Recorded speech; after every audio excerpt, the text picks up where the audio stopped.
Hey everybody, welcome back. This is our second HTML section with the horribly uncreative title, Next Steps, or at least that's the working title. It may change because it's so uncreative, but it is accurate. These are the next steps in HTML. So we've got a decent mix of concepts that are crucial and then things that are nice to have.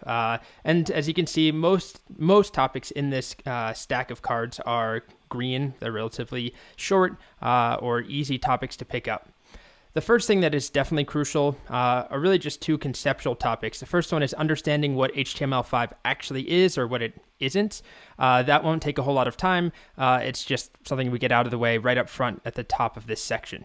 Same goes for block versus inline elements. This is just a concept about HTML elements that you need to understand. Crucial. And then span and div elements, two very commonly used elements, easy to pick up. They go in the crucial category as well.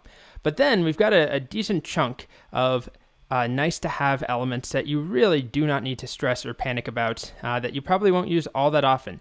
Sub for subscript, sup for superscript, HR for a horizontal rule, and break elements for a line break.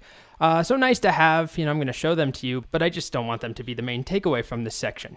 Now, in contrast, this yellow card, semantic elements, is a group of multiple elements, and they're all very straightforward, very easy to understand. The only reason I made that card yellow is because there's a decent number of these elements. Just off the top of my head, you'll see header, footer, main, nav, section, article, and there are others I'm forgetting. They're all very similar, and we'll talk about this idea of semantics and accessibility. It's all important stuff, so it's in crucial, but again, it's only yellow because there's just multiple elements I'll introduce.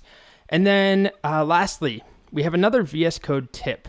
This is for a tool that's built into VS Code. It's called Emmet, and I'll put this in nice to have as well. I really like using Emmet. It can save you a lot of time, but it can be a little bit, the syntax can be odd or difficult to remember at first. So it's 100% nice to have. Don't let it slow you down or hold you back from moving on with more HTML.